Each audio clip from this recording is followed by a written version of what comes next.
Hello everyone and welcome to Walford Weekly, your weekly EastEnders podcast, where this week we'll be discussing the episodes released on the BBC iPlayer and aired on BBC Television in the UK from Monday the 15th of August 2022. Hello, I hope you're all well. I suspect you are. Now it's cooled down a little bit in this country. Global warming is officially over, so we don't need to talk about it for another year. However, there is something we do need to talk about, and that is EastEnders. And I cannot do it alone. I cannot. So I have to do it with someone, and that someone happens to be Rob. Hello, Rob. Hello, everybody. How are we all this week? I hope you're well. Alexander, you old son of a gun, how are you? See, now, if you are just listening, you won't be treated to the fact that Alex has had a shave. His big old beard, his big old Father Christmas beard has disappeared. And he's letting his face have some air for once. It's suffocated underneath all that foliage that you've had on your face for the past year. Slathered in cream from how dry my skin was underneath. Have you moisturised like Cassandra, moisturised all over your face? It was important. I think I needed to. Yeah, I did it mainly because I also was starting to notice there was big patches of grey, and you can't notice them quite so much when it's short. So I kind of got away with that a little bit. Old man Alex. I really am. I'm coming to the twilight years, and I've already said on Twitter that when I reach my midlife crisis, which happens to be about 5 years' time, apparently, according to Wikipedia, that I'm going to have one hell of a midlife crisis. I've got it all planned. So watch out for that. If we're doing this podcast episodes, it will be me plus. That will be what it will be. Yes. So a couple of things this week. First of all, thank you to everyone who's been sending us emails this week. We got quite a few. So obviously our email address is getting out there in the wild. We will read out a couple of our favourites from the inbox at the end of the show on 8 Want to Gossip. But there is one thing I wanted to talk to you about, Rob, and that is mugs. Now, I'm a mug, you're a mug. But do you know, there is a Dot Cotton mug. And our old friend Dan Wilson wanted to share it with us. And it's on screen right now if you're watching this on podcast. The video. Yes. Isn't it good? I love Isn't it just? I want it. Now. It's a beautiful mug, isn't it? I don't want this anymore. I want the Dot Cotton mug. Give me the Dot Cotton mug. My birthday soon, Alex, just saying. Oh, okay. I'll bear that in mind. It kind of upstages your calendar a little bit, I feel, as well, Rob. I'm sorry to say. Well, I don't know. I mean, the mug isn't interchangeable every month, is it? To be fair. Well, what Dan didn't say is whether if you put hot water in it, whether a new image appears. You know, one of those kind of... like Dot clothes, and then as the heat rises, it turns into a calendar image where she was in the laundrette, just kind of smiling over a basket. That would be perfect. It would be beautiful, wouldn't it? It would be a piece of art. So yes, thank you, Dan. Thank you, Dan, for sharing your mug with us. Absolutely beautiful. If anyone out there has any kind of EastEnders t-shirts or mugs, memorabilia, artwork, and they want to share it, I love it, and I will take offers.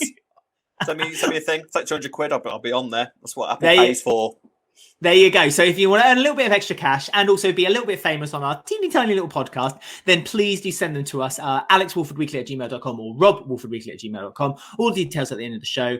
And if you watch this on YouTube, you'll be seen as well as heard if you're listening to us on Spotify, Apple Podcasts, or any of your favorite podcast apps. However, Rob, we also ran last week our very first poll of the week, and we asked, which team are you this week? Are you team Kheerat and Stacey or team Martin and Stacey?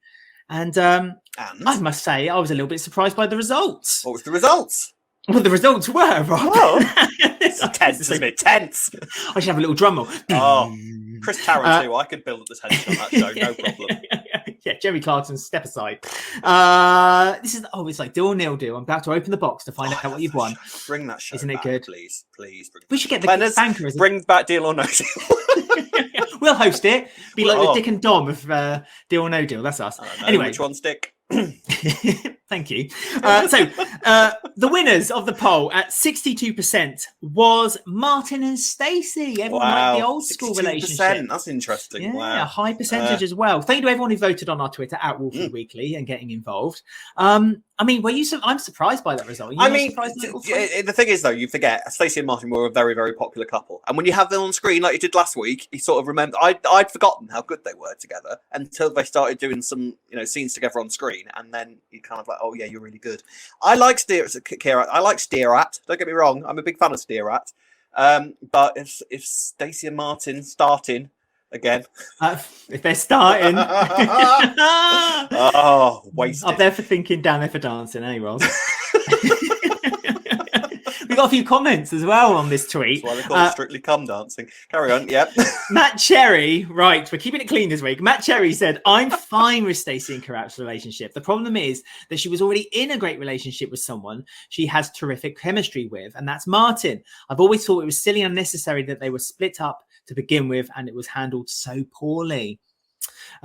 Jay Plays said, I feel like the natural progression of their relationship has been very mature. Like all three of them can be good friends, even though one of them is the ex-husband who fathered the kids and the other is her current boyfriend. So I like Stacey and Kheerat.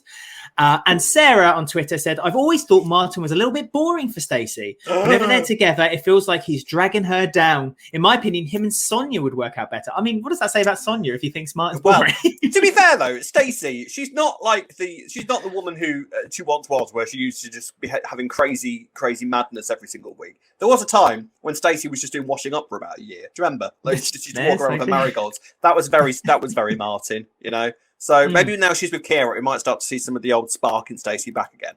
So who knows? But Stacey is one of those characters that we love to see whoever she's with. But then bear in mind, of course, Ravi has her eye on her, evil old Ravi. So we should see where it goes. But I don't mind Stacey and Kheerat. If they end up staying together, I won't be heartbroken. But Stacey and Martin are an excellent pairing. So we shall see what occurs. Absolutely. And there's another poll this week again, and it's all about relationships yet again. We'll be talking about the story very much in the show. But on this week's poll, we're going to ask you, who is a better match for Callum? Yeah, that's right. We're stirring the pot. Petrol lit. Do you think, take us to a warehouse and find us a gun? Do you think that Ben and Callum should stick together and keep the balanced relationship? Or do you think Callum should move on and try something new with Felix, who is the first time made him actually smile on screen? I mean, there's been one scene together for them. One scene that they've shared together, and instantly we're kind of like, oh, look at them. Soulmates, made to be together. Get to our Twitter at Walford Weekly. The poll will be up right now. It lasts for the whole weekend while the podcast has been released, because we release the podcast on a Friday morning. And get voting. Do you think that Callum should be with Ben, or do you think that Callum should be with Felix? And on that, wait to see what this does. on that absolute bombshell, let's talk about this week's EastEnders. So the first story we're going to start with this week is the funeral of Avery Baker. That's right. We were invited to attend, not the actual funeral, but the wake. No, we saw the wake instead. And Mitch was there. Karen was there. Felix dressed up in drag, which kind of upset Mitch a little bit, but then it kind of made sense when he started lip syncing for his life, or Avery's life. I guess. Or memory. No, he didn't resurrect him from the dead, sadly. No. And we saw a bit of flirting with Patrick this week with their aunt, and their mum's name was mentioned this week too. So a few little tidbits kind of planted in. Little crumbs. We do enjoy a crumb. We love a crumb. Like Hansel and Gretel. Love a crumb. We do. Find that gingerbread house and let us get boiled in a pot. So lovely. Rob, yes! What did you think about the funeral? It was nice to see a funeral, wasn't it? We don't see them very often. Including this week, Alex. We didn't see the funeral. They did that thing that they do it. They did that thing that they've been doing a lot with funerals and weddings, where you walk into the Vic and the first line will be, "What a lovely service." Wasn't that lovely? Lovely? Then they list all the people who couldn't turn up. Who couldn't turn up. Shame that she couldn't come. Shame he couldn't come. Nice to see him. Shame he couldn't come back here though, isn't it? Where the cameras all are. Yeah, shame about that. It was nice. Now this whole thing with Felix. Now I'm going to display a huge amount of ignorance here, because I feel, the only gay in the entire world that isn't obsessed with RuPaul's Drag Race, which a lot of this seems to be sort of, based around, because Felix, is doing all this sort of sachet away, all that sort of thing. But I sort of like, did Avery want him to dress up as Tara for the funeral? Was that like an express wish that he had to go up and lip sync to a song? Was that an express wish that Felix actually, that Avery actually had? I think it was, because then that kind of appeased Mitch when he found out that it was Avery's last wish. Not his final. Can you imagine that was your final? On your deathbed, you said, I want you to dress in drag, my son. Tara's gonna be there. Tara Masu. I always liked her more than you. Because there was also brought up later on when they're in the Square Gardens and they released the pigeon, which was meant to be a dove, which I quite like that. To be fair. That was quite nice. And a singular pigeon. One pigeon. How London. And they cool, look for the crowd. and he kind of mentioned that Avery was very supportive of him in drag, and that from the day he met him, so that kind of painted Avery in a very nice light. So yeah, so when Felix or Tara Masu started singing Something Inside So Strong, which again, now I am an idiot. Yes, you are. I was watching it, and it wasn't until the line where Kim and Howie says, "Oh, hasn't she got a beautiful voice?" And Kim says, "No, she's lip syncing." I didn't realise she was lip syncing either. I thought that was him singing. Well, you thought that? I mean, you're right, Alex. You are an idiot. That's. Didn't know what to do. There was nothing like Felix's voice. Nothing like his voice whatsoever. You thought that when he sang, he automatically went up 6 octaves. Yeah, I got ruined because when Whitney had her short storyline when she had her short storyline when she was kind of pursuing her pop career. When she was singing, that was never live. She was always. Well, no, but it was still Shona McCarthy. It was still Shona McCarthy singing. So I just thought it was Felix who had pre-recorded, the actor had pre-recorded and then was singing it. Into a voice modulator that made his voice higher? Oh, I know. I'm sorry. I was confused at the time. There we are. I don't know what to... We are supposed to be a voice of the fans of EastEnders that know the show inside out. And you could... I was so happy. I was so happy when Howie said that line because it gave me a moment to kind of reassess it and think. And you know what the point of that line was? Isn't Howie an idiot? What a silly man Howie is. Relatable. It's lovely. It's lovely that the show is so relatable again, isn't it? Well done, Clenners. I know. I felt such a fool. But it was nice. It was nice that also we kind of grew to learn more about Felix and Finley as characters. Yes, again, more character-based stories. They kind of grew with it. And with that, we learned that they wanted to start themselves a new market stall. And they want to do a Caribbean kind of food-esque ever since they start because Finley had a burger from Stacey's Baps and was kind of a bit like, this is crap, I'm going to throw it in the bin, we can do better than this. So so that was quite exciting to learn that they're going to find themselves a place on the market. I wouldn't mind them on the market. I just think, do we need another food place on the market? Like, you've got Stacey's Baps, you've got the Calf, you've got, like, you know what I mean? I feel like there could be a huge plethora of things that they could do on the market. And both of them have also said, we don't have a food license. Never done this before in our lives. And it's kind of like, that's fine. When's that stopped anyone on EastEnders? You know, I just think, and then I would have preferred something a little bit different to food, because unless this is going to have a nice little fun little story where Stacey's Baps and this Caribbean food place are at loggerheads for a month, that'd be all right. And they can start, you know, Felix sets fire to Stacey's Bap van or something. You know, there's the world is your limit. But I don't know. I'd preferred maybe something a little bit different to food. But we'll see what happens. I'm inclined to be optimistic, but we'll see. Fair enough. So this led very nicely then to our next story of the week, which was Honey. So yes, Honey went on a date this week with Bob Lister, the voice of Double Dare, which no one still knows what I'm talking about when I say that.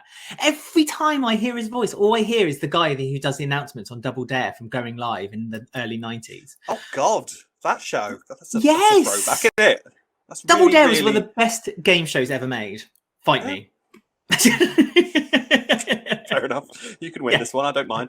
I will. But so the voice of Double Dare, Bob Lister, goes on a date with Honey because Honey makes a pact with Sonia this week that she's going to say yes to everything. No matter what anyone asks, yes. She's going to say yes. I mean, there was room for something really quite destroying to happen to Honey this week because of it, but luckily nothing too bad happened, other than Billy's feelings being hurt. Yes, and the fact that she had to go on a date with Mr. Lister. I mean, before we get to that part, however, I would just like to throw in and mention that lovely little scene in the salon. You know, just characters having a lovely chat, a good 5-minute scene of the characters having a chat, getting to know each other and talking about life and all that kind of thing. That's EastEnders, Clenners. Oh, love it. Missing that. Missed that. Yeah, well, they keep throwing these little moments in. I love it. Love it. Right, so yes, Honey decided to say yes to everything because she felt she had nothing to lose. She got a new hairdo, perm, lovely, and yes, eventually decides to go on this date with Mr. Lister. Now, Mr. Lister seems to kind of be popping in quite a lot these days. He has been around since 2008. You know, this character has just sort of been popping in and out of EastEnders to just do little market storylines ever since. So I like that he keeps popping in. I like those sorts of characters. Yeah, it's nice. But I mean, he's up there with Keeble sort of thing. This character that can kind of come in as and when the story requires. I like it. Yeah. He's probably had more appearances now than Jags had in his total career on EastEnders. Probably. Guess who we like more. Voice a double dare. Yeah. So she goes on this date with Mr. Lister and immediately regrets it. The kind of thinks, why did I do this? This was a terrible idea, because Mr. Lister is sort of Mr. Lister's idea of, exciting first date talk is to talk about, the market trade and all of that kind of thing. That's his life, isn't it? That's foreplay for Mr. Lister. And you've got Billy on the other side, sort of glaring at them from a distance, and also you've got Finley on the other side of the pub, who's decided he's taken quite a fancy to Honey, and they have this lovely little moment where Felix sort of drops a note to Honey saying, "Do you need rescuing?" And she's like, "Yes, I do." And never throughout the entire day have I meant yes more than I do at this moment. So Finley comes and rescues her, and then Billy decides to come and rescue her, kind of egged on by Sonia. And you can sort of tell that Honey is starting to miss Billy a little bit. Now yes, you've got more issues with this than I have, because you're just kind of against Billy full stop, aren't you? No. Yeah. So, do you know this week, right? I had a look at talking about Billy. I had a look. Yes. I had a look at the characters that have had the most appearances on EastEnders. Billy's up there. Billy is third. Wow. That character has no right to be the third most appeared character on EastEnders. He's been in it for years. Because he's one character trait. His one character trait for the last 10 years has been, I love Honey, I want Honey back, get Honey back, ruins it somehow. Well, I think it's fair to say. No. Look, you can sulk as much as you like, all right? It's fair to say, good. I think it's fair to say, though, that Billy's time is coming, because he's got a lot of stuff. What, his death? No, Alex. He's got a lot of stuff to come in terms of future storylines, which we won't spoil at the moment. But there seems to be quite a lot sort of stuff for Billy's kind of immediate area to be involved in. So Billy's got a year coming up, Alex, whether you like it or not. Well, I'm good. I'm embracing it. Give Billy something else to do. If this is how you embrace things, and poor Ben. Well, on the starting line of Billy's big year, we're back to the Honey and Billy storyline again. I'm kind of tempted. Would you put him with? Who else would you put him with? And who else would you put Honey with? Well, he was quite good when he had that music director woman, the one who played Boise's wife. Marlene. Yeah, Marlene. Well, the one that was taking advantage of Janet. That one. Yeah, perfect match. Yeah, absolutely. Well, no, that wasn't her, was it? Yes. Oh, okay. Well, yes, but as a relationship, as in something different, it was nice to see Billy doing something different. I have to say, I quite liked him with just Karen. The same. I quite liked Billy with Karen. Oh my gosh! Yeah. Thank you for reminding me. Yes, I loved him with Karen too. I did. Yes, actually, and at the time of the podcast, I actually proper stand Karen and Billy, to the point that I love. It was Boat Week, remember? And Karen knocked Phil out, and they just stepped over him and walked out. It's like, never mentioned again. Never mentioned again. No. As a lot of that era shouldn't be. But it's any opportunity. but well, you got me started on Billy now. So, but yes, no, I'm happy that they give something new for Billy, and I will gladly accept a new story for Billy. But as I say, right now it's just Billy, standard Billy again, and I'm just not invested. Don't you think though it makes a lot of sense for someone like Billy? And Billy is one of these people that he lives a very simple life. He doesn't dream of leaving Albert Square and going off to be, anything too exciting. He is quite happy living on the market, doing his job at the market, having his kids around him, and having a nice family life. And Billy's kind of his 60s now, I think it is. I think he had his 60th fairly recently, didn't he? So he's quite happy. He just wants a simple life. And would someone like that not want to be with the mother of his kids? Don't you think that that's kind of it does make sense as a character for him to be that? Yeah, it makes sense, but I just think that Honey could do so much better. But also, again, who would you put Honey with? What, Jay? Well, right now, there's Jay was our next option for the love of Honey's life. Yeah, but whenever they give Honey someone, who's the dentist again? Adam the dentist. That wasn't a bad story until they then decided to change Adam's character. Did they though? He was in sinister arse from the start. No, he wasn't. He was really caring, and he booked out the whole restaurant for them to be together. And then all of a sudden, they took a 360 turn, and he became condescending and really mean and abusive toward Honey. Like, that really did come from nowhere. I'm sorry, it did. It came from Adam and Honey was a nice match, and then they decided that they didn't want Adam to be in the show anymore, so they got rid of him and turned him into that. I mean, it's just, but yeah, you're right. There's no one at the moment that Bunny could be. Bunny, but but that's again. But I mean, let's just see what Billy gets up to when Lola's story kicks in. I mean, they're taking a while with Lola's story as well, aren't they? I thought they'd be doing that by now. So did I. I have a feeling that because we've got a lot coming up for Christmas. You've got Mick's exit. You've got this whole Suki story still to play out properly. So it feels like there's a lot going on for Christmas because you've still got to have Janine being found out and the Carters all being upended and everything. So there's a lot to cram in. A lot of plates to juggle. Yeah, so I kind of wonder if the Lola stuff is going to be more next year than the rest. Well, and if it is, then hopefully we might get that kind of idea that I kind of floated out in the air. I put into the atmosphere. She gets pregnant with Jay's baby, maybe. So she might need to. That'd be a really sad scene that she has to give birth. And perhaps to a baby that she knows that she's never going to see grow up. Mother of, yeah. Oh! I mean, it writes itself in a kind of sinister way, but like I did. Don't you tell we're EastEnders fans? We always go for the most miserable story. Miserable route we can find. Yeah. So yes, there's that story to come. And you're quite right. I concede that there is no one else for Honey and Billy to be with. So Bunny seems to be the way forward. We just have to wait and see. So on to another happy topic, and that is Stuart and his ongoing postnatal depression. And he kind of spiraled a little bit out of control this week after getting fired by Pam, the cold-hearted bitch. How in character for Pam to sack a cancer victim who was just broken up with his wife. Oh, well, do you know what else you need? You need sacking you do. I'm not even entirely sure what he did. Like, he just signed 3 whole complaints. That was 3 whole complaints. Pam is a hard mistress to please. 3 She's strikes. Like Lord Sugar.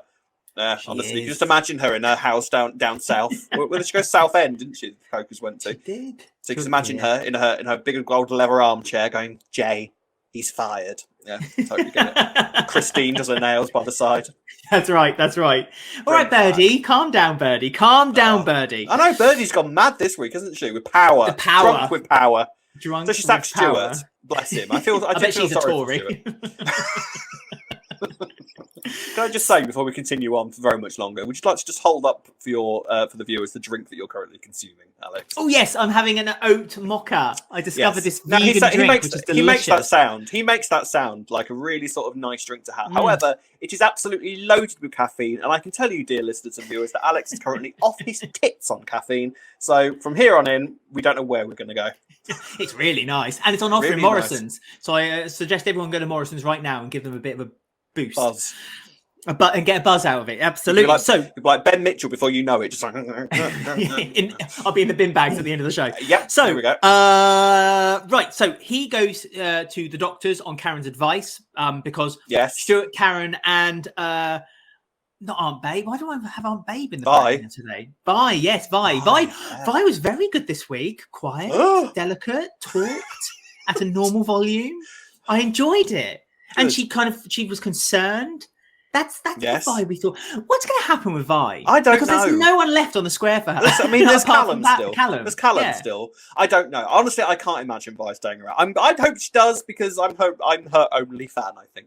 But I do like Vi, and I think it would be nice for her to get an opportunity to sort of become a character properly. Because at the minute, she's sort of just all she really does is sort of like kind of fret around Stuart and then go off to bingo. It's about all she really does, and kind of come into the odd scene and throw catty remarks around. So I'd like her to sort of be integrated into the show a little bit more, but I don't know. We'll have to wait and see. Because Stuart's exit is not far from our eyes, I hesitate to add. So from our noses. From our noses. I can smell an exit. I love that small pause when you go around our... What's the word? Eyes. Eyes. That's the one I was looking for. Alexism there. And Alexism was kicking up into your brain. Give me some oat mocha. Yes, you need to kick that in. Right, so he orders his own coffin plaque. Yes. Which basically has his death date as this year. He's organising his own funeral because he's basically got the all clear with the cancer, but really doesn't feel like there's much for him to live for anymore. Yeah. And on Karen's advice, he goes and sees the doctor. But unfortunately, Karen has to duck out. He sees Dr. Nina, at the new practice, the lovely new practice, the TARDIS practice. Walk in, it's the size of a blooming...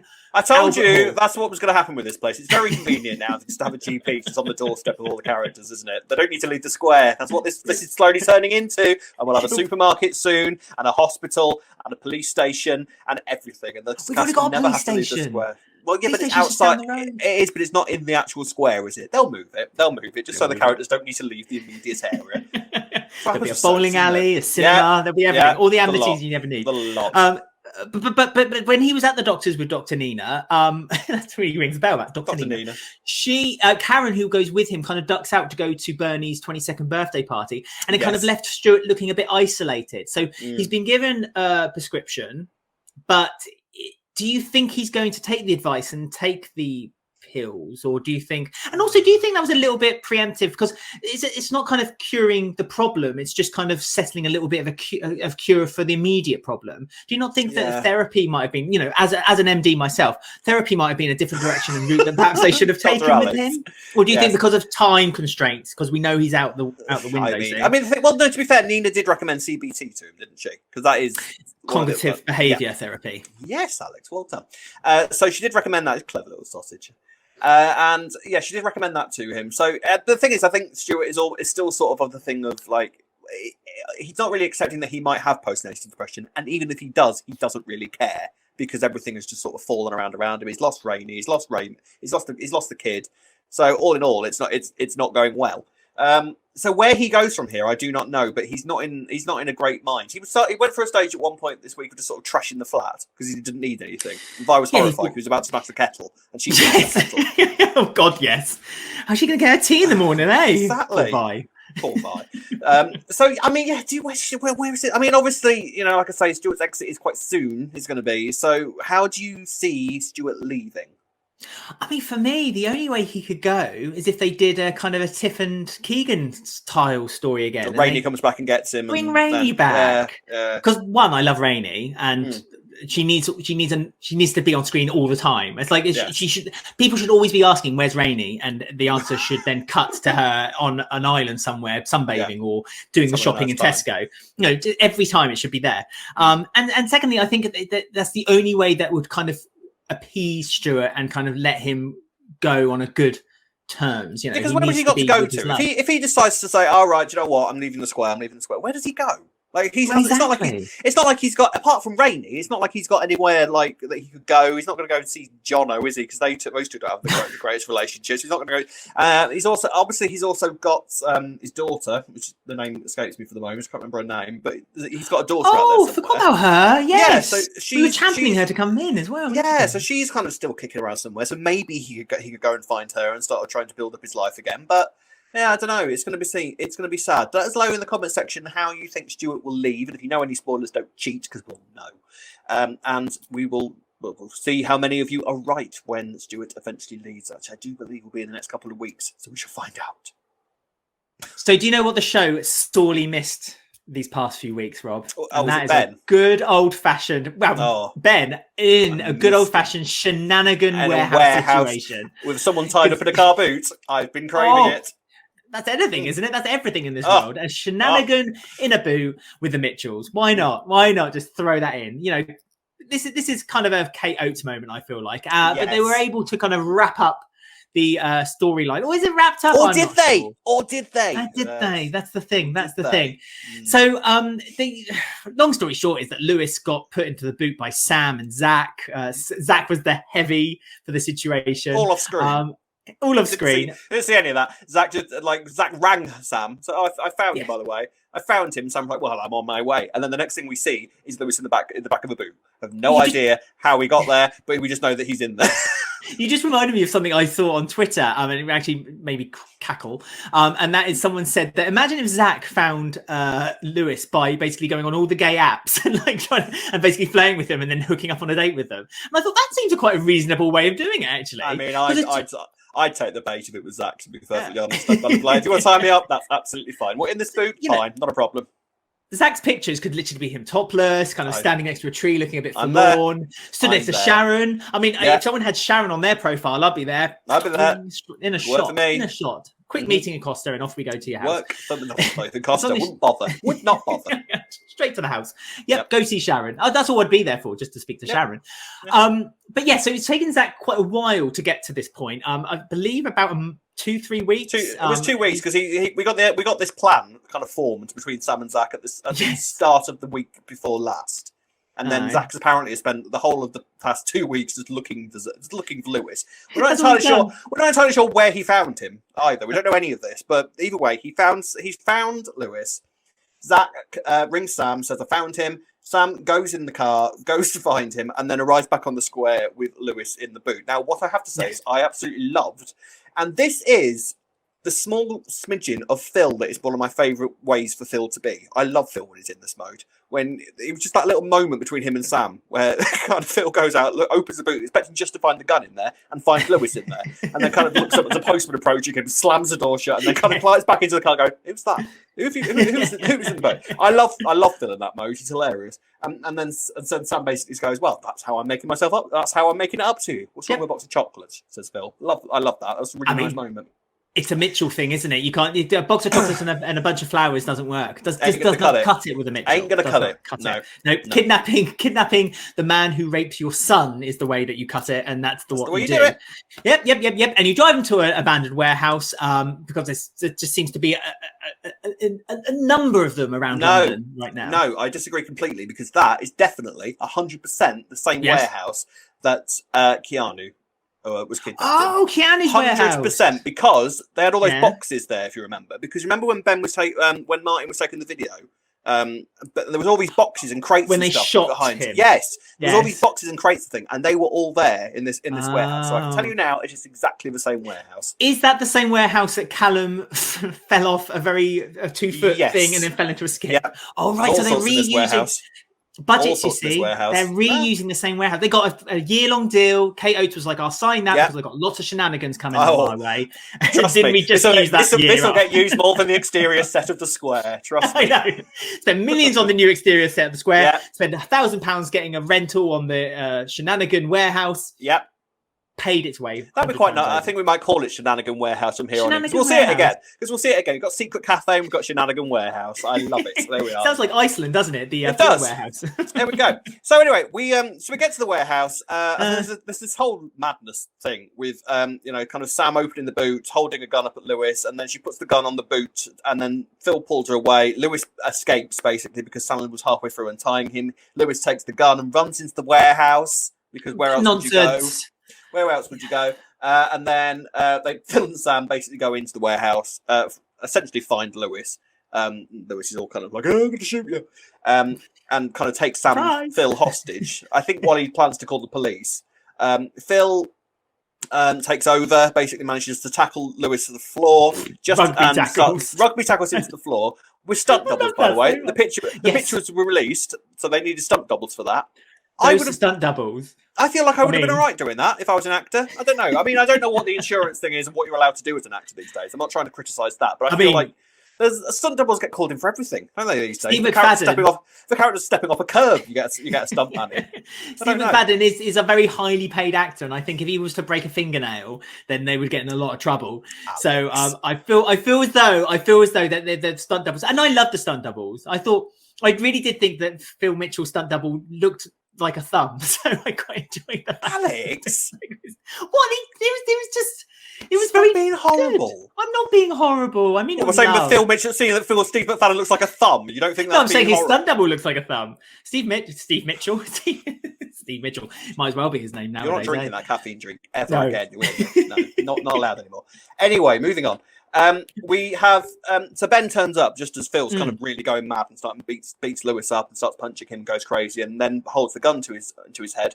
And again, we get that moment where we're sort of stuck. Oh my god, is Phil about to kill somebody? And then he stops from being killed someone at the last moment. I'm very glad, in all of this madness that we've had over the past decade, essentially, that Phil has not ever broken his rule of never directly killing anybody, because the day that happens is a bad day for Phil Mitchell as far as I'm concerned.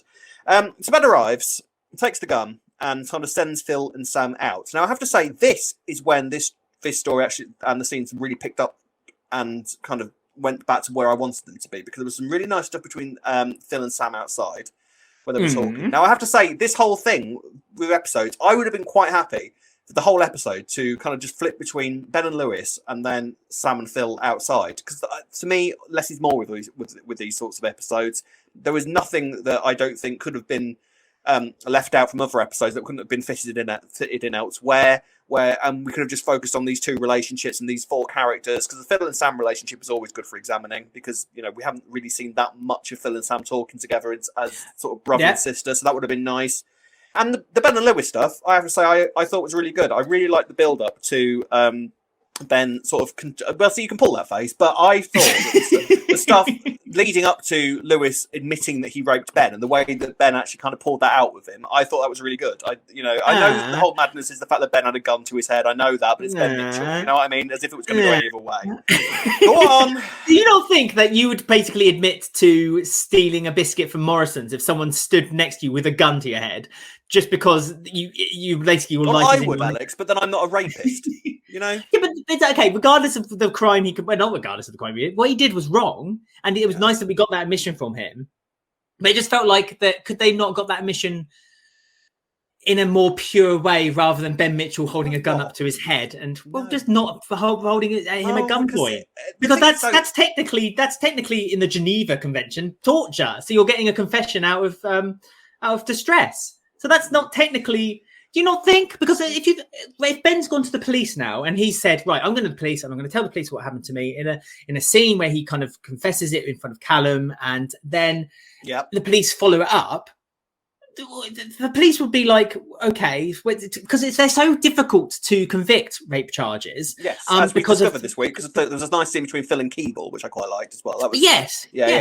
That was nice. And Keeble gave him her condolences and said kind of like, oh, I'm sorry to hear that. Genuinely, regardless of everything that's going on between me and you right now, Phil. Sorry about that. That seems a bad thing to happen. Yeah. Okay, I'll get out of your life for a week, but I'll be back next week. Yeah. Fair. But then all Lewis has to say is like, well, yeah, okay, but like he held me at gunpoint. And okay, the argument is that, okay, that's his word against Ben's, but that's the whole thing. I know that. So I know that. Like, and that's where this is. It kind of lost it. I know that. It lost its way, which kind of then takes me back to the beginning of me saying, like, was Ben the right character to do this to? Because we knew. Because when you say, sorry, I'm off. When you say, when you say, like, this, what other way could the Mitchells have taken it? Yeah, you're right. What other ways would the Mitchells have taken it? So don't use Ben as the character to do the storyline. Right. Okay. That's my point. Fair enough. That's a perfectly fair point. But what it did do, I think, was I also really like the scene where Lewis was sort of, I do believe the expression is reading Ben to filth, where he was basically, is that the thing? It is, isn't it? Where he was basically saying, well, in some ways, Ben, how are you any better than me? I like that. Yeah, see, that was good. And that's how we end up with scenes like that. That's why you use Ben for a scene, for a story like that, because you then get scenes like that, where Ben is basically confronted with the fact that, I may not be a rapist, but let's be fair, it's about one of the only things that Ben has never done. We're talking murder, we're talking human trafficking, where, in fairness, you're probably facilitating girls being sent across to go through what you are currently now going. What's happened to you? So that halo is slipping, Ben, a little bit. Yeah, ever so slightly. Yes, we have sympathy for Ben who's gone through this. Yes, that doesn't need to be said, but we do. Honestly, we do. But there is also all those additional elements to him. And I thought Lewis's dialogue in that scene really nailed that, because it sort of made Ben say, to be fair. Because, like he said, Lewis brought up the Walford attacker stuff. It was like, you think rape is about power. Tell me what being the Walford attacker did for you. That was about you going around London and asserting your power over other people. Now, I'm not saying that Lewis had, he was right in what he was saying, but I'm not saying that I'm on Lewis's side from this. It doesn't counteract what Lewis had done. No, not at all. But that's what I liked, and that's what I was kind of waiting to happen from this scene, and that's why I would have taken longer scenes of this. Yeah, because sort of just having Ben sort of realise, well, yeah, that's true, which I think is why Lewis is still alive, because Lewis probably saved his own life by saying stuff like that. You would have thought that he was provocating Ben into actually shooting him. Which maybe in some twisted way Lewis was doing that. The problem is with Lewis that he was a really interesting character this week, and the problem is with a rapist you can't really keep these kind of characters around, whereas there's a side of me that kind of would like to sort of see more from Lewis in that respect, because I find that side of a person really interesting to sort of study on screen. I mean, you and I agree on that, because we liked Lewis when he was first introduced on the show, and when we heard where this story was taking Lewis, we both were quite exhausted and gutted by finding out that this is what's happened. This positive gay character. But they've created a really interesting character in Lewis, because essentially what he was saying was, right, well, I've never been in a relationship. I haven't got what you and Callum have got or had, and emphasis on had, because you're the one that's ruined that before I even came along. Throwing all this stuff at perfectly true stuff at Ben, perfectly true statements. So, and of course, meanwhile, hence the poll that we've done, Callum and Ben aren't in a great place, because Callum's eye was wandering because he was having a little flirt with Felix this week. Which it was lovely to see him smile, and he was having a kind of like a nice little conversation. And then Ben came storming in and said, like, "I want coffee now." To go to the cafe, and I thought, that's what you're coming back to. That's their relationship. That's what you want, is it? Yeah, that's what that is. Yeah, this is your soulmate, is it? But Ben eventually does go to the police. He reports. He all of this leads into Ben going to the police station on his own. He's sitting in a room, waiting for an officer to come and interview him about these accusations he's made, and in strolls Callum. Now, I didn't expect Callum to stroll in. What? Go on. But no, yet again, the police, like, can a police officer just walk into a room? I saw your name was at the front desk, and so I thought I'd come in and find out what's going on. No, and this is the room they use for rape. It's like, is that what happened? Because I thought Callum strolled into... Fred, pretty much. I kind of paraphrased it in a very sarcastic way. Yeah, but like I thought that Callum strolled in to give the interview to this guy that apparently just reported a social, and that's how Callum found out. No, the female officer was doing the interview, and she walked in and said, like, "Oh, sorry, Mr. Mitchell, we're just going to keep you for a little bit while longer. I'm just getting this, that, and the other." She walked out, and then Callum walked in and said, "I get coffee, water." I saw your name at the front desk, and I know what they use this room for. So what's wrong? Tell me. And yes, it was a lovely scene. Don't get me wrong. Before the Ballon fans start attacking me, because we've been a little bit down on it this week. But, you know, it was a nice scene, and it was nice to see the growth or whatever, the layers, blah, blah, blah. But, like, I just think like it was really nice. You sound like you really enjoyed it. Yeah. But no, but it's like, is that what really happens in a police station? Can a police officer just kind of stroll in and be like, I know you, so I'm going to talk? Yes, but isn't he just a Bobby on the beat? Like, this is, again, where is Callum on the structure, the ladder of the police service? No. 1 minute he's a detective. I think. This minute he's the main head of the Met. You know, he's going to be doing interviews with BBC News next week. You know, it's like, what I don't... So every week he kind of changes his role. He's very pliable. He's like morph. He can be changed into whatever shape and object you want him to be. 90s references. 90s references. So Callum, Ben eventually sort of confesses what has happened. Callum discovers it, which is a moment that I know certainly the Ballon fans have been waiting for a long time. Doesn't go in the direction they would have wanted, though, unfortunately, because Ben eventually, when they get back to the square, Ben's reported the rape. So we'll see where that goes, because that might end up leading to a trial, Alex, which is something that neither of us thought they were even going to go near. So I kind of thought that Lewis was going to die this week, in all honesty.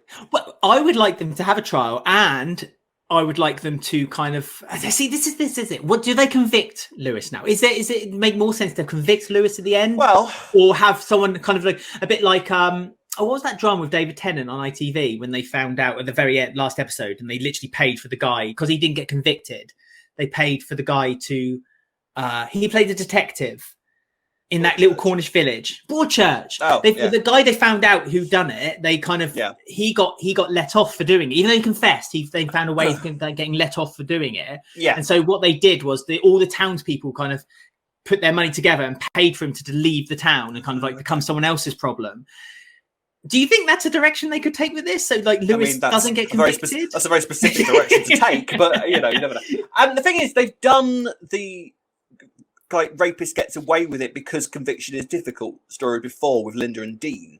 So I don't know whether they could. I mean, they could. I quite like to see Lewis kind of go down for it, because it would be nice to see that, you know, a lot of dramas are kind of doing that, and it would be nice to sort of show to viewers, reporting it does help. The problem is Ben has got a lot of shenanigans. The thing is, Ben has got a lot of against him at the moment, because not only is it literally just Lewis's word against his, but now also Lewis can quite easily say, he kidnapped me and tried to shoot me. Him and his whole family are psychopaths. And you police know what the Mitchells are like, so do I really look like the guilty party here? So that's going to be tricky. I wouldn't mind seeing the court scene, because I do love a court scene. I do love a trial. And it seems that this could well go in that direction, because, like I say, they've kind of kept the story going in the background. So now we will deal with the fallout for Ben and Callum, because Ben essentially has taken everything that Lewis said on board, everything that we've said on board, and said, you know what, actually, I'm not great for you. And this is the thing, Callum again was kind of just like, oh no, I'll leave the police force, I'll do anything you like. So this thing that Callum had been dreaming of, that Ben has always been an arsehole to him about, because he's a Mitchell. Oh no, I'll leave all that behind just for you, Ben. And you know, it's kind of just like, this is the side Mitchell lapdog. This is the side of Callum that needs to be extinguished immediately, because absolutely Callum be his own bloke. And if you really think that you leaving everything that you've worked for is going to change Ben and turn him into a better person, that ain't going to happen. So I don't know. I can't wash that man out of your hair, Callum. They're gonna wash that man. I cannot see this lasting long. I think they'll be back together again within a month. Because that long. Oh well, yeah, I know. Of course, they'll get back together again because obviously that's all we want as viewers is for Ben and Callum to get back together again. We'll see about the results of the poll. Aye. Imagine if our little poll changes the direction of the show, where they look at that and go, "Oh, the viewers don't want that." All right, fair enough. I doubt it. So yeah, that was that. I mean, like I say, I thought, we've not been quiet about the fact that we're not overly keen on this storyline, just because it's just it's been such over trauma for Ben as a character, and because of everything that they've thrown at Ben over the past couple of years, it's making him a difficult character to sort of feel 100% sympathy towards in terms of everything that he is going through. But I personally liked the stuff in the warehouse, despite the fact it was shenanigan-y. I liked it all because the character stuff that was going on. And that's, if you're going to throw, you can throw whatever you like in it. If you throw some character stuff in there and have two characters talk to one another, I'll buy it and I'll like it. You're on board. I'm easy like that. You're just, you don't like the Mitchells, so that's not particularly going to help anything. You're unfair when you say I don't like the Mitchells. No, it's I'm just not. That I feel like they're a little bit. I find Mitchell storylines a bit tired now. I just find like it's just rinse and repeat, and that's just me. And I know a lot of people like that with the Mitchells. They like that there's that kind of cornerstone gangstery sidebar that they go to every now and then when they want to do it. I don't know.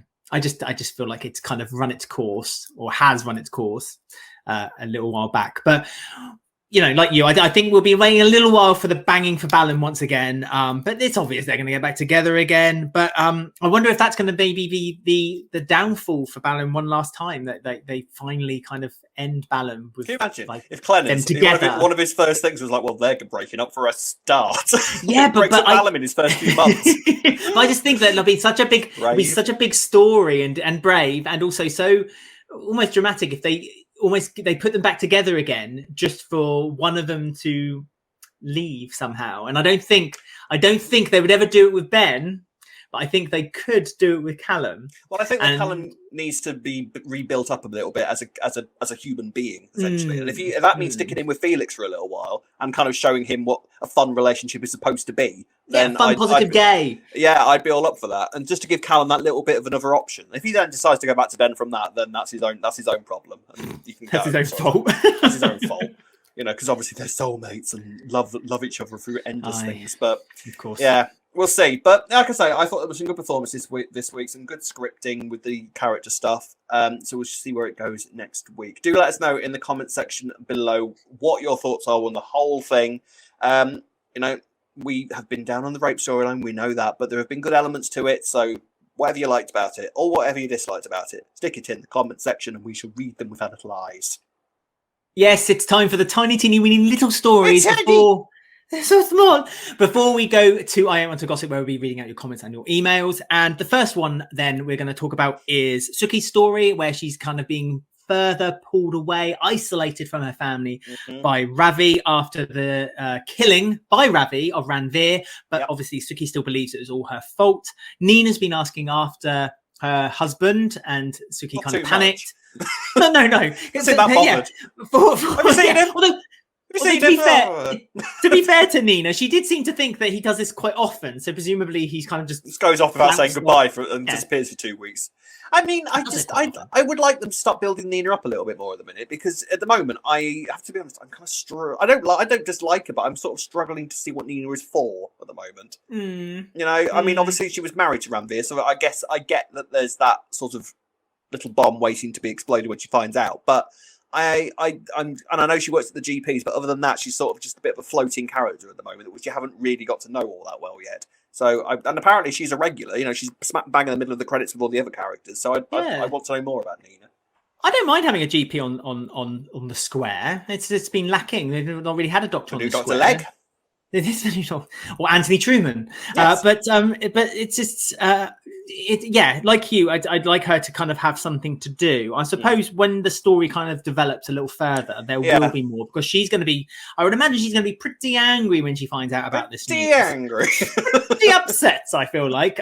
So, and Ash and and Vinny and the lot of the rest of the family, they're all kind of getting quite upset with Suki as well, because it came out this week that she's bought Walford East. So they feel like that she's kind of been putting on this kind of damsel in distress persona where she got beaten up by some youths from, when she was walking home. And that this is all just an act, and that she's just doing, she's going back to when she was first introduced, when she pretended to have cancer, that kind of story. So, I feel like this is a very conscious effort. And we talked about this last week, how Ravi feels like he's trying to replace Kheerat for being the son of Suki, kind of furthering our assumption that perhaps Ravi is more than just a kind of a acquaintance to Suki, and perhaps is a son. Yes, and is actually a Panesar himself. And so, I must say, Balvinda kind of doing this kind of like this, seeing her this week, kind of just so distressed and kind of frightened of everything. And normally I kind of moan and kind of about Suki's character showing a bit of an act of weakness, like that time when she went over to Phil and asked him for a loan and then kind of broke down. I felt like that kind of felt a little bit weird and out of character. But this doesn't, because this is very out of kind of anyone's comfort zone, where she genuinely believes she has killed someone. And is now kind of hiding the fact. And also, she's not been told a lot of information. She's just been given a few bits and pieces from Ravi, so she's kind of been kept in the dark the whole time. Well, actually, thinking about it, it's interesting how she's reacted to this, because there was all sorts of questions about. We obviously don't know yet exactly the story of Daddy Panesar, why he's in prison. Because there was a time that we kind of thought, did Suki set him up for something? We knew that he was in prison for murder. So we were kind of thinking, did Suki kill someone and her husband took the rap?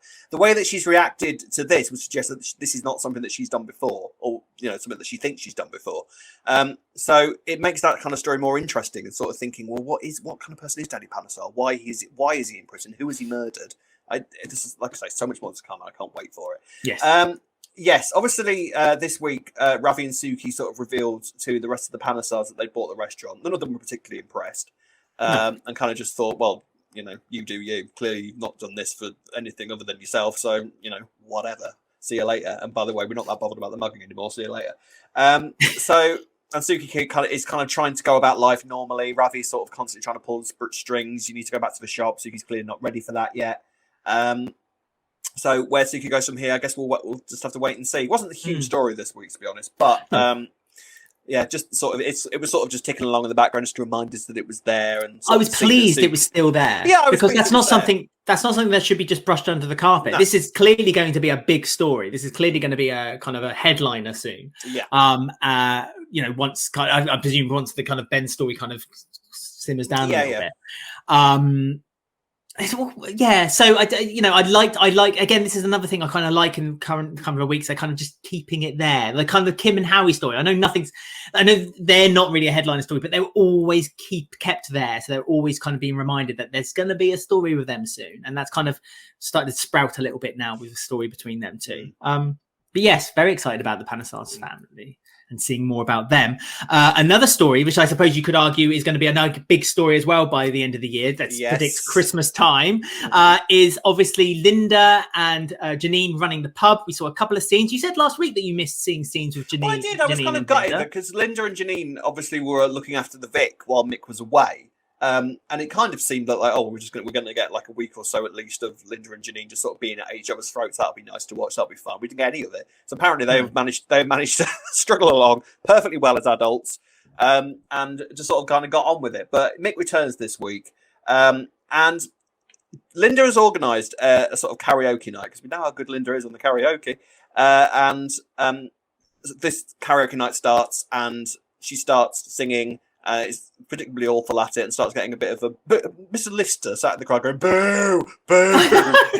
Mr. Lister sat there with the lads. And Mick immediately runs up and supports her, and they start singing together. And it's a kind of hopelessly romantic moment where they're kind of really enjoying each other's company and just kind of going back to the old days. No doubt there's stuff like happy memories kind of going through Mick's mind, certainly going through Linda's mind. And Janine is kind of just stood at the bar, sort of looking awkward and angry and just watching the man that she loves kind of with her Eiffel Tower, her crappy little present that he brought back. You can clearly see she was very upset about that. That wasn't good. So Janine is vexed. Janine is angry. So watch out. So nice to see where that will go, because I think this is going to start kicking up a notch. And also, not happy about this. There was a line this week from Frankie. Okay.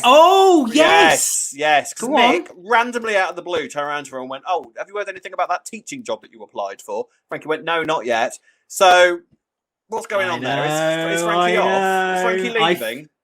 I mean, this week they announced that the actress had released a new Barbie doll with a hearing fantastic. in it, which is brilliant news and absolutely fantastic. And, oh my gosh, if I could buy 10 of them, I would. Malibu Stacy, that's me. And was it Mr. Who is it who collects them in The Simpsons? Oh, comment below, remind me. Smithers. Why can't I remember his name? Smithers. I am Smithers. Give me glasses, round glasses, and I'm yours. Anyway, I don't collect Barbie dolls. I just want to make that clear right now. Yeah, he does. So whole collection.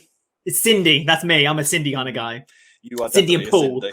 But yes, I know. So I feel like this could be it. I mean, good on her. She's on to bigger and brighter things. I feel like there was always talk when she did Strictly, and she was doing so well on Strictly. She's known in America. You know, I feel like, oh God, she was doing interviews on NBC Today and all the kind of morning programs over in America during Strictly. Oh, I'll see you later then, Frankie. I was about to say, I feel like Hollywood is kind of calling, and I wouldn't be surprised if she's running out of her contract. Well, as Mick, when Mick leaves, Nancy's gone, so she hasn't got a sister there anymore. So there's not really a lot to kind of keep her around, is there really? So, no. But then what are we going to do? What are we going to do about Linda? Exactly. I mean, Linda there. The way it's going, I can sort of see Linda and Shirley moving into a flat together, and then just sort of being characters there. Which, compared to the sort of empire that the Carters once had when they were at their height, seems a bit sad, really. I know. So we'll have to see what's kind of planned for the football. I say the Carters, Shirley and Linda. They'll be the only Carters still remaining, really, won't they? And Linda's only a Carter by name. She's not a true Carter, so Shirley might be a bit upset. I mean, she could use the money that Shirley's blackmailing from Sam. She continued that blackmail this week because they could buy somewhere nice. I'd forgotten about all of that. Shirley kind of. I had too. Went downstairs and reminded Sam and us, and it was still I was like, oh yeah, she's doing that, isn't she? For a second, I had to remember what she was being blackmailed for as well. So maybe Linda is going to be the new Heather, and Shirley and Linda will be like. Oh, I see. Kind of like a duo. We'll have to wait and see. We will have to wait and see. But there's some big stuff coming up for the Carters soon, and I can't wait for it all to play out. Obviously this will be Janine at her height as well when she, because like I say, she's next. She's just in a great place, and then Janine, when she's in this mode, is dangerous. So it'll be interesting to sort of see where it goes. I'm looking forward, to be honest, to seeing kind of Clenner's getting his hands on Janine and to see exactly what she can get up to. The character, obviously. Yeah. We don't want to lawsuit here, Rob. God, ridiculous human being. So let us know in the comment section below what your thoughts were on this week. I did enjoy this week, I have to say. There was a lot of stuff going on, a lot of stories. Most stories we've had in a week for a while, actually. I didn't, and even the Honey and Mr. Lister stuff. It was funny, it was silly, but it kind of just went along. I didn't mind it. I'm easily pleased sometimes if it's as long as it's all character filled and sort of going along and doing its thing, and and no one's acting like they shouldn't be. I don't mind it. So bring it on. Let us know in the comment section below what you thought of the week. We shall read some emails now in I Ain't Want to Gossip. You know me, I ain't want to gossip. So it's a part of the show where we read out your comments and your emails that you send to us on our Twitter at Walford Weekly, our Instagram, or our Facebook group. Just search Walford Weekly Podcast, or email us. All the details at the bottom of the screen and also at the end of the show.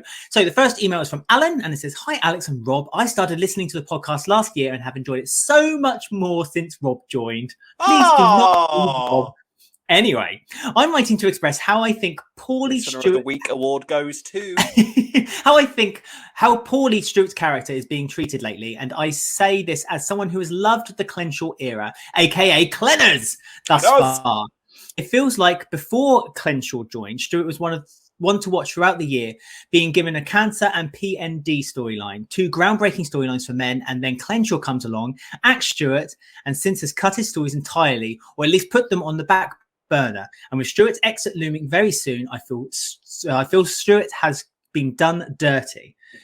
Thanks, Alan. So do you think they kind of cut the stories? Thank you very much, Alan. Do you think they've cut the stories a bit too soon? Because I feel the same. There were two good stories that they haven't really explored very much. I mean, the thing is with Stuart, they threw about 3 different issue storylines at one character all at once. So, and kind of tried to spin too many plates and hoped that they linked together, which, to varying success, I think.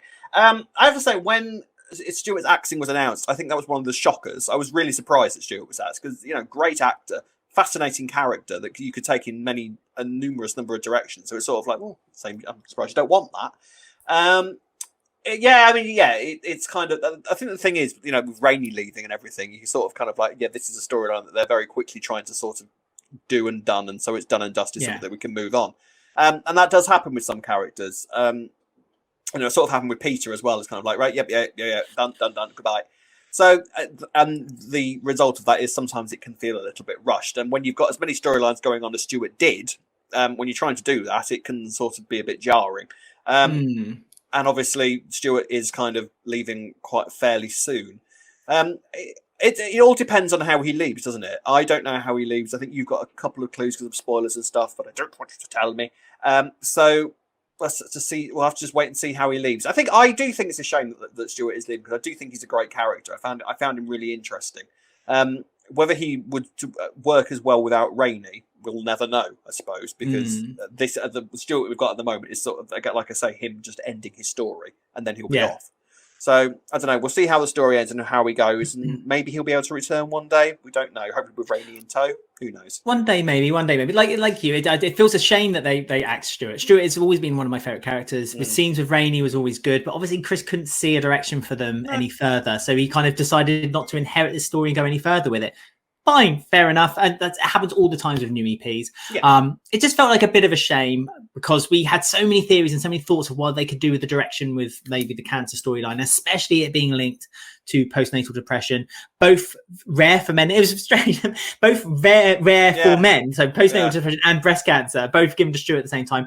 There was a small complaint from us that they kind of did throw everything at Stuart all at once. And but it felt like they were running with him to do, and that's it felt like they were kind of investing in him for quite a while, and then it's stopped. It's kind of suddenly they put the brakes on and they cut it. So it was a bit of a shame. Yeah. But there we go. Anyway, we got a second email as well. And the second email is from Adam. Hello, Adam. Hi, Adam. It reads, "Hi, Alex and Rob. As we know, there is a reason that Amy Mitchell has been recast from Abby, 13 years, to Ellie, who's 17 years old. I believe that Amy will have a very grown-up story, and it could be a very similar to Whitney's story with Tony. I think this situation will lead to Amy becoming pregnant, and this could work out very well because Jack is very protective over Amy, as we saw with the way he was with Tiff and her rapist." Thanks again, Adam. Ooh. So again, last week we talked about the age jump and perhaps they're doing a more adult storyline. That's interesting. I mean, that's adult. That's adult. That would be quite an adult story, wouldn't it? So what? But who would that be though? So she gets a new boyfriend and he turns out to be a bit wrong, and then it all goes in a horrific direction. Could it be Nugget, or could it be, or are we going for an older character? So she kind of gets coaxed into having this relationship with a much older character. I mean, the thing is, she clearly has a bit of an eye for Denzel, doesn't she? Denzel as well. Yeah, she liked the look of Denzel. So that's why I kind of see where that goes. I hear on the grapevine.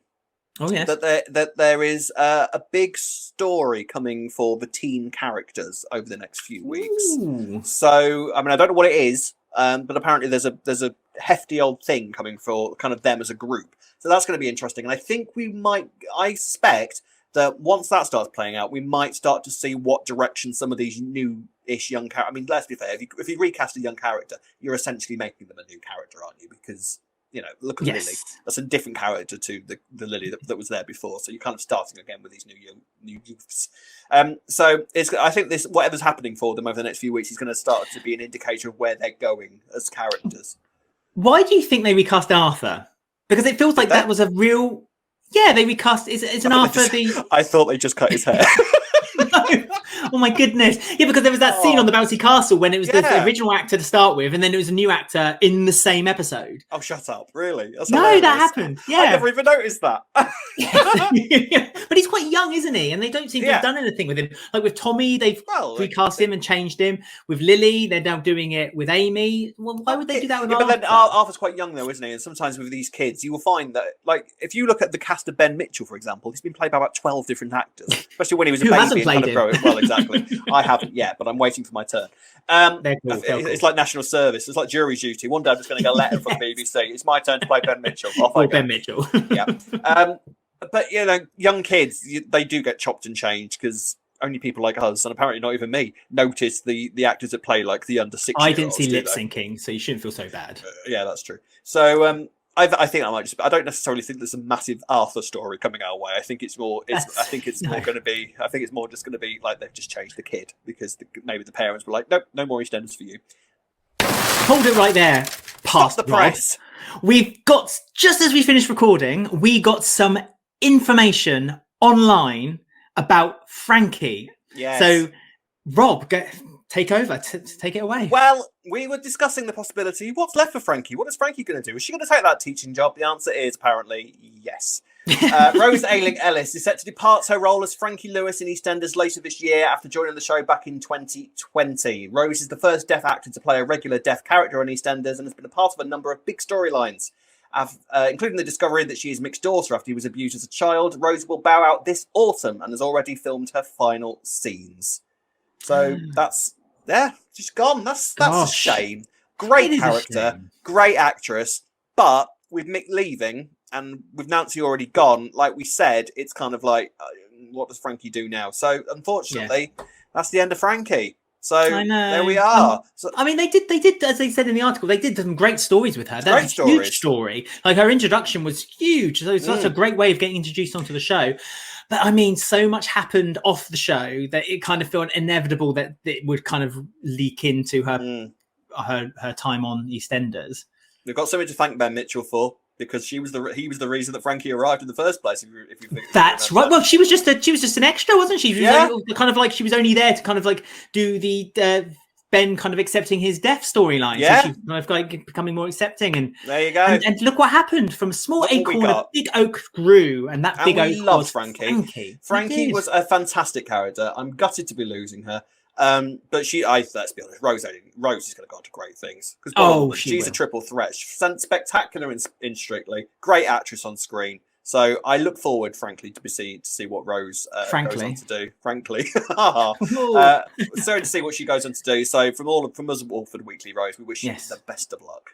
Absolutely. Rob, just let people know, how can they get in touch with us? Do I have to do this again? Yes, you do, I'm afraid. Yes, because as I said, we're recording this after literally just finished and we got that news come in. So Rob, how do people get in touch with us and let us know what their favourite memory of Frankie, how they feel about Rose leaving the show, and anything else that we talked about this week? You can contact us on Twitter and Instagram at Walford Weekly. You can find us on Facebook at Walford Weekly Podcast. On YouTube, don't forget to like, subscribe and hit the bell to get notifications about our spoiler videos. And you can find us on Apple, Podbean, Spotify or any of your favourite podcast sites. Please do email us at robwalfordweekly@gmail.com or alexwalfordweekly@gmail.com.